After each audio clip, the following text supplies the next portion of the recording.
নমস্কার, সবাই কেমন আছেন? তো পারোর রান্নাঘরে আরও একবার আপনাদেরকে স্বাগত। তো সকালবেলা দেখুন আমি নিয়েছি আলু আর বাটিতে নিয়েছি একটু জল। তো সকালবেলা তো আমার ছোট ছেলে বায়না ধরেছে আর ডিম আলু ভাজা খাবে, তো ওর জন্য সকালবেলা এই যে আলু কাটতে বসেছি। তো আলুগুলো কেটে ওকে ডিম আর আলু ভাজা করে দেব। তো বড়টা স্কুলে চলে গেছে, তো সে সকালে বিস্কুট বা রুটি ছিল, রুটি খেয়ে স্কুলে চলে গেছে। যেহেতু গরম পড়েছে তো আজকে ওদের সকাল স্কুল শুরু হলো আজ থেকে। তো 7টা থেকে স্কুল শুরু, তো চলে গেছে সকাল সকাল। আর আমি এই যে সকালবেলা কাজটা সেরে দুটো ভাবলাম যে মুড়ি খাবো। তো ও এত বায়না ধরেছে, বলছে আমাকে ডিম আলু ভাজা করে দাও, আমি ডিম আলু ভাজা খাবো। তো ওর জন্যে এই যে ভাজা করবো। আর এই দেখুন জল ঘাঁটছিল, এত বদমাইশ, এত জল ঘাঁটে। তো দেখুন আলুগুলো একবারে সরু সরু পাতলা পাতলা করে কেটেছি। এবার এই যে একটু লম্বা লম্বা করে একবারে সরু সরু করে কেটে নেব, ঝিরি ঝিরি করে যে কেটে নেব। আপনারা চাইলে কিন্তু ছুরিতে করতে পারেন, তো আমি বঁটিতেই এইভাবে একবারে ঝিরি ঝিরি করে আলুগুলো কেটে নেব। আর 2 থেকে 3টা আলু হলেই হয়ে যাবে। আর আলুগুলো একটু বড় বড় হলে খুব ভালো হয়, ছোট আলু হলে ভালো লাগবে না, একটু বড় বড় আলু হলে এই যে ঝিরি ঝিরি করে যে কাটছি এগুলো একটু বড় বড় লম্বা লম্বা হবে, দেখতে ভালো লাগবে। এই দেখুন একবারে ঝিরি ঝিরি করে এই যে কেটে নিয়েছি। তো এইভাবে আমি আলুগুলো সব কেটে নেব।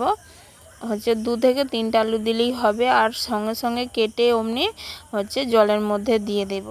আর ও দেখুন আবার এসেছে, বায়না ধরেছে আলুটা ও কেটে দেবে। তো ওকে বললাম তুই খেলতে যা, আমি এটা বানিয়ে রাখছি, হয়ে গেলে তোকে আমি ডাকবো। তো খেলতে চলে গেছে। আর এই যে দেখুন ঝুড়িটাতে আমি কিছুটা আম পেড়ে রেখেছি। আমগুলো একদম গাছে পাকে না, গাছে যদি বা পাকে পোকায় ভর্তি হয়ে যায়। তো আমগুলোকে আমি পেড়ে লিকুইড দিয়ে পাকাবো। তো সকালবেলা আমি আমগুলো পেড়েছি। এই যে দেখুন সব আলুটা এই যে কেটে নিয়েছি, বাকি 2টো আলু আরও কেটে নেব। আর এই যে দেখুন আমি এখানে মোট 2টো আলু কেটেছি, একটু বড় বড় আলু হলে 2টো আলু হলেই হয়ে যাবে। তো 2টো আলুই কেটেছি, ওর জন্য হয়ে যাবে 2টো আলু। তো এবার আলুটাকে এই যে জল থেকে একবারে ছেঁকে পরিষ্কার করে তুলে নেব। এই যে দেখুন তুলে নিচ্ছি, 1-2 বার ধুলেই হয়ে যাবে, আলুটা পরিষ্কার হয়ে যাবে। তো আমি 1-2 বারই আলুটাকে ভালো করে ধুয়ে পরিষ্কার করে নেব। এই যে দেখুন একবার ধুয়েছি আবার জল দিয়ে আবার এই যে ধুয়ে নিচ্ছি। আর আলুগুলো একটু সরু সরু বা ঝিরিঝিরি করে কাটলে খুব ভালো হয়। তো যেহেতু ও ছোট, ওর তো নিত্য নতুন বায়না লেগেই থাকে, রোজ আজ এটা কাল সেটা, তো বায়না লেগেই থাকে। আর প্রচুর বদমাইশ, এত বদমাইশ। তো এই যে একটু অল্প হলুদ গুঁড়ো আর একটু লবণ দেব, লবণ দিয়ে মাখিয়ে রেখে দেব। আর ও বলছে আমাকে ডিম দেবে, এর মধ্যে অবশ্যই ডিম দেবে। তো ডিমটা দিয়েই আমি আলুটা ভেজে নেব। প্রথমে লবণ আর হলুদ মাখিয়ে রাখছি, একটু ভালো করে এইভাবে লবণ হলুদটা মাখিয়ে নেবেন। আর দেখুন গ্রামে বলে এখনও কিন্তু প্রচণ্ড মাছি, এত মাছি রয়েছে, ওষুধ দিয়ে মাছি মারা ওষুধ দিলেও যাচ্ছে না, এত মাছি দেখুন।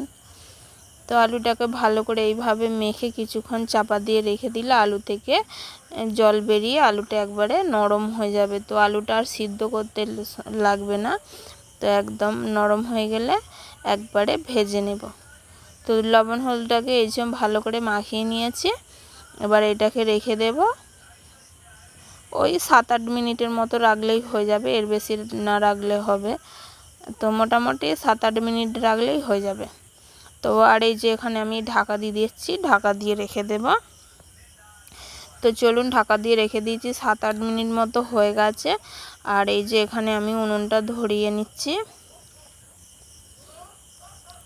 পাতা দিয়ে উনুনটা ধরিয়ে নিচ্ছি। এখন প্রচণ্ড গরম পড়েছে, এখন প্রায় ধরুন ওই 8:30 মতো বাজে। আর বাইরে কতটা রোদ দেখুন, একদম রোদ চকচক করছে, রোদ ঝলমলে রোদ বেরিয়েছে আর প্রচণ্ড গরম। তো গরমে আজকে বেশি কিছু হচ্ছে ঝাল মশলা দিয়ে তরকারি পাতি আজকে আর বানাবো না, আজকে হালকা কিছু বানাবো। তো প্রথমে আলুটা ভেজে নিয়ে খাওয়া দাওয়া করে নেব, তারপরে একটু হালকা ফুলকাভাবেই আজকে রান্না বাড়া করব। তো কড়ার মধ্যে আমি দিয়ে দিলাম সর্ষের তেল, অবশ্যই একটু বেশি করে সর্ষের তেল দেবেন। আর এই যে ডিমটাকে ফেটিয়ে রেখেছিলাম, ডিমটা দিয়ে দিলাম। তো এটা হচ্ছে যে পোলট্রির মোরগের ডিম, তো পোলট্রির মোরগের ডিম এই যে ভাজছি। তো আমাদের হচ্ছে জানেন তো দেশি মুরগি ছিল, অনেকগুলোই ছিল, আর এত শিয়াল আর ভামের উৎপাত। তো রোজ একটা একটা করে ধরে ধরে হচ্ছে প্রায় 5টা মতো হচ্ছে ছিল, তো 5টাই ডিম দিত। আজ একটা ভামে খেয়ে নিচ্ছে, কাল একটা লেউলে দাগি করে দিচ্ছে, পরশু দিনে একটা ধরে নিয়ে পালিয়ে যাচ্ছে। তো এইভাবে মোরগগুলো আমার সব হচ্ছে খেয়ে নিয়েছে, একটাও মোরগ নেই। তো দেশি মোরগের ডিম খেতে খুব ভালো, আর দেশি মোরগের ডিম কিন্তু সচরাচর পাওয়া যায় না। তো ইচ্ছা করে সব বা শখ করে পুষেছিলাম, তো হলো না, তো সেই জন্যে মনটা একটু খারাপই লাগে। আর যেহেতু আমাদের হচ্ছে গ্রামে বাড়ি, আর পাশেই আপনাদেরকে দেখিয়েছি হচ্ছে জমি, একদম রান্নাঘরের পাশেই জমি, তো ওখানে পাট, ধান, আলু, সর্ষে সব রকমই চাষ হয়। আর ওখানেই হচ্ছে শিয়াল বা ভামা আসে, ধরে নিয়ে চলে যায়। তো ডিমটাকে এই যে একটু ভালো করে এই যে ছোট ছোট করে খুন্তি করে ভাজার সময় একটু করে কেটে দিচ্ছি। দেখুন একবারে ঝুরো ঝুরো করে নিচ্ছি ডিমটাকে, একটু ঝুরো ঝুরো করেই ভাজা করে নেব।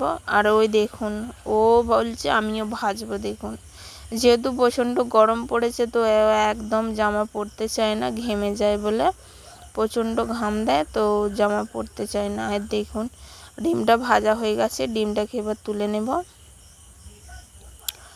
আর ও হচ্ছে যেহেতু ছোট, হচ্ছে খিচুড়ির স্কুল যায়, বা ওই ছোট বাচ্চাদের যে স্কুল হয় না, ওই স্কুলে যায়। তো রোজ রোজ যেতে চায় না, অনেকটা দূরে যেতে প্রায় 10-15 মিনিট লাগবে স্কুলটা, তো রোজ রোজ যেতে চায় না। তো আজকে যায়নি, বাড়িতেই রয়েছে। আবারও একটু সর্ষের তেল দিলাম, এবার আলুগুলো ভাজবো। এই দেখুন আলুটা থেকে কতটা জল বেরিয়েছে, আর এই যে হাতে করে একটু টিপে জলটাকে ফেলে দেব, দিয়ে আর তেলের মধ্যে আলুটাকে দিয়ে দেব। আলুটা দেখুন চাপা দিয়ে লবণ হলুদ মাখানোর জন্য, আর চাপা দিয়ে রাখার কারণে কিন্তু আলুটা অনেকটাই নরম হয়ে গেছে। এই দেখুন কতটা জল বেরিয়েছে, তো জলটা ফেলে দেব। আর এই আলুটাকে কিন্তু হালকা আঁচে ভাজতে হবে, খুব বেশি একদম তাড়া আঁচ দিলে হবে না। তো দেখুন হালকা আঁচে এই যে একটু সময় নিয়ে নিয়ে ভাজতে হবে। আর এটা কিন্তু কড়াই লেগে যাবে না, যেহেতু আলুটা সিদ্ধ করা নেই, ওই জন্য কড়ার গায়ে কিন্তু একদম লেগে যাবে না। আর কড়াটা একটু ভালো করে গরম করে নিলে প্রথমে একদম কড়াতে চিপকাবে না। আর এই যে দেখুন আলুটা ভাজতে ভাজতে নরম হয়ে এসছে, এবারে আমি একটু আঁচটা বাড়িয়ে দিয়েছি। তো আঁচটা বাড়িয়ে দিয়ে আরও কিছুক্ষণ একটু লাল লাল করে ভেজে নেব। এই দেখুন একদম লাল লাল করে ভেজে নিয়েছি, আর কতটা সুন্দর হয়েছে দেখুন, আর একদম ঝুরঝুরে হয়েছে, একটাও কিন্তু এর গায়ে ওর গায়ে বা আঠার মতো জড়িয়ে যায়নি। তো এবারে আমি ডিমটা দিয়ে দেব। আমার আলু ভাজা প্রায় শেষ, ডিম ভাজাটা দিয়ে দিলাম, এর সাথে একটু পায়েল করে নিলাম। আর এতে কিন্তু আমি মশলা দিইনি, যেহেতু ও ছোট, ও খাবে। তো আপনারা চাইলে কিন্তু এতে একটু কাঁচা লঙ্কা কুচি বা হচ্ছে গোলমরিচ গুঁড়ো একটু দিতে পারেন, একটু পেঁয়াজ কুচি, একটু টমেটো কুচি, আর একটু সস দিতে পারেন। তো আমি যেহেতু ও হচ্ছে ঝাল খায় না, তাই ওইগুলো দিলাম না, শুধু আলু আর ডিম এই যে দিয়েছি দেখুন। আর কাঁচা লঙ্কা দিলে ঝাল হয়ে যাবে, তো ওই জন্যে দিলাম না। তো ছোট একদমই ঝাল খায় না, আপনারা চাইলে কিন্তু দেবেন। আর খেতে কিন্তু অসম্ভব সুন্দর হবে, একদম ভালো হবে, আর দেখতেও কিন্তু খুব সুন্দর লাগবে। তো দেখুন আমি প্লেটে তুলে নিয়েছি, এবার আপনাদেরকে দেখাই ভালো করে। এই দেখুন কতটা সুন্দর লাগছে আলু, ডিম আলু ভাজা। আর এই যে অল্প একটু শসা কুচিয়েছিলাম, তো এর মধ্যে দিয়ে দেব। যেসব বাচ্চারা আলু বা ডিম সিদ্ধ খেতে চায় না, তো তাদেরকে এইভাবে দিলে অবশ্যই তারা খুব একদম আনন্দ করে খেয়ে নেবে। আর ও হচ্ছে যে ডিম ভাজা খায়, সিদ্ধ খেতে চায় না, তো আমি এটা মাঝে মাঝেই ওকে বানিয়ে খাওয়াই। তো সেই জন্যে ভাবলাম আপনাদের সাথেও শেয়ার করি। এই দেখুন কতটা সুন্দর লাগছে, আর ও এটা খুশি মনে খেয়ে নেবে। তো দেখুন এখন হচ্ছে প্রায় 11:30টার মতো বেজে গেছে। এবার আমি রান্না বসাবো। আর এই যে নিয়েছি মুগ ডাল, আর এই যে মাছের মাথাটা ভেজে নিয়েছি, একটু লাল লাল করে ভেজেছি, আর তেঁতুল নিয়েছি। তো আজকে বললামই যে একদম সিম্পল রেসিপি বানাবো, খুব বেশি ঝাল মশলা করব না। তো আজকে মাছের মাথার টক বানাবো, আর একটু সিম্পল বা প্লেন মুগের ডাল বানাবো, আর একটু আলু ভাতে দেব। বাস এই হচ্ছে আজকে দুপুরের মেনু। তো কড়ার মধ্যে লঙ্কা দিয়ে দিলাম, আর একটু সরষের তেল দিয়েছি, লঙ্কাটা ফোড়নে দিলাম যাতে একটু টকটা একটু ঝালঝাল হয়, হালকা একটু ঝালঝাল ভাব হবে, খেতে ভালো লাগবে। তো মাছের মাথাটা দিয়ে দিলাম, আর এখানে তেঁতুলটা চটকে রেখেছিলাম, তো জলটা দিয়ে দিলাম, আর তেঁতুলের মধ্যে অল্প একটু হলুদ দিয়ে দিয়েছিলাম। তো মাছের মাথাটাকে একটু বেশ করে ফুটিয়ে নেব, আর এই যে অল্প একটু লবণ দিলাম।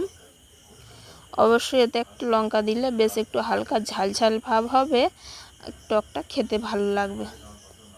তো দেখুন টকটাকে এই যে ভালো করে ফুটিয়ে নিয়েছি। এবার মাছের মাথাটাকে একটু তুলে নিচ্ছি, আর একটু ঝোল ঝোল রাখলে তবেই টকটা ভালো লাগবে খেতে, একদম মাখা মাখা করলে ভালো লাগবে না। এই যে মাছের মাথাটা আগে তুলে নিলাম, নাহলে ভেঙে যাবে। এবার ঝোলটা ঢেলে নেব। ব্যাস হয়ে গেল মাছের মাথার টক।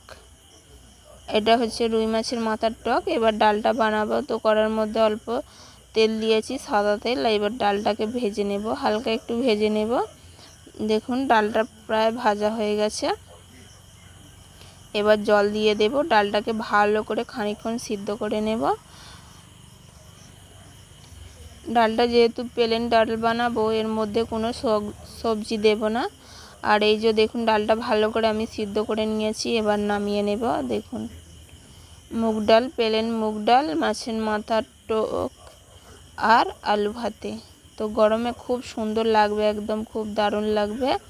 তো ডালটা ঢেলে নিয়েছিলাম, এবার ডালটা ছকে নেব। দিয়েছি এতেও একটা শুকনো লঙ্কা, ডালটাও যাতে একটু হালকা ঝালঝাল হয়, তো একটা লঙ্কা ফোড়ন দিলাম, আর অল্প একটু ডালের মধ্যে হলুদ দিয়ে দিয়েছিলাম। তো চলুন বন্ধুরা, আজকে রেসিপি হয়ে গেল। তো আজকে সাদা মাটাই বানালাম।